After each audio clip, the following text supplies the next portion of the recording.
David Ameler, il a dit Aboter Bashem Chesed Yisavevenu. Celui qui met son bitachon, sa confiance en Akadosh Baruch Hu, il le remplit de chesed, de bonté tout autour.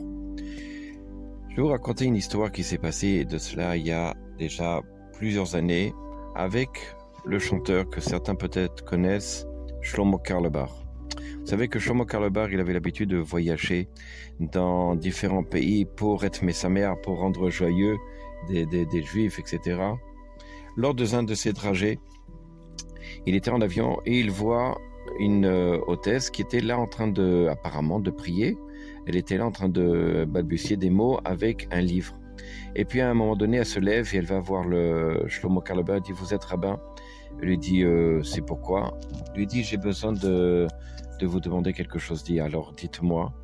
Il dit, regardez, mes parents sont chrétiens et moi je me suis converti au judaïsme par conviction. Et dernièrement, j'ai rencontré un garçon qui est très bien et on aurait souhaité se marier. Mais le problème, c'est que les parents de ce garçon ne veulent absolument pas entendre d'un mariage comme ça parce que je suis une convertie. Est-ce que vous pourriez le parler au papa? Il dit, écoutez, je veux bien essayer, il n'y a pas de souci. Et à l'arrivée, il appelle le papa donc de cette fille.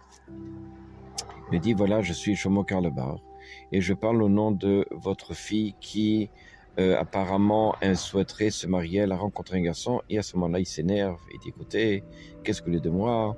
Moi, je ne veux pas du tout de mariage comme ça. Il est hors de question. Moi, je suis juif, mais je ne veux pas de non-juif. J'ai passé la guerre. Même si je ne suis pas religieux, je ne veux pas de non-juif, c'est clair. Et même converti, pour moi, ça n'existe pas. Bon, il a vu un refus direct. Il rappelle la fille. Il lui dit, écoutez, regardez, effectivement, le papa du garçon ne veut absolument pas entendre quoi que ce soit. Écoutez, regardez, malgré tout, je sais pas, je sens quelque chose. Donnez-moi le numéro de téléphone de votre papa, je vais lui parler. Et voilà qu'il appelle le papa de la jeune fille et lui dit, regardez, je suis Shlomo Carlebach, je suis un chanteur, etc. J'ai eu votre fille qui est hôtesse dans un avion, elle m'a parlé, elle est amoureuse d'un garçon, elle aime vraiment un garçon. Et il a commencé à lui parler vraiment dans le cœur. Le papa, ça l'a un peu ému et il lui a dit, regardez, honnêtement, on n'est pas chrétien.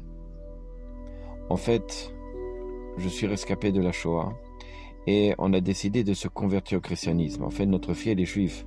Mais on ne voulait plus entendre parler de judaïsme, on ne voulait entendre parler de quoi que ce soit. Alors, le Shlomo Carlebach, il a dit, ah bon? Bon, très bien, ok, écoutez, alors laissez-moi, je resterai en contact avec vous. Et voilà qu'il appelle donc le papa du garçon en lui disant, écoutez, regardez, la fille, ça n'est pas une non-juive, c'est une juive. Son papa, c'est un rescapé la Shoah. Je vous passe les détails. Finalement, ils réussissent à se rencontrer, les parents, pour Bezrat Hashem, un futur mariage. Voilà que le père de la Kala, de la jeune fille, reçoit le père du garçon. Lorsqu'il entre, le père du garçon, dans la maison de la Kala, c'est une émotion intense. Shloimi, Yankele, mais c'est pas possible. Je croyais que tu étais mort. Et moi aussi. En fait, c'était deux amis d'enfance qui avaient étudié ensemble à la Yeshiva et qui s'étaient promis un jour que Bezrat Hashem, ils marieraient leurs enfants ensemble. Et voilà que, par un heureux hasard, entre parenthèses, entre guillemets, se sont revus et Baruch Hashem, les enfants, le garçon et la fille se sont mariés et ça a fait Baruch Hashem une famille extraordinaire. Regardez comment Kadosh Hu, il est derrière tout ça, il dessine sans s'en rendre compte. On est là, nous, à se poser les questions. Comment on va faire? Comment peut-on agir? Mais c'est Hachem qui est là et il tient la ficelle de chaque chose. À bientôt.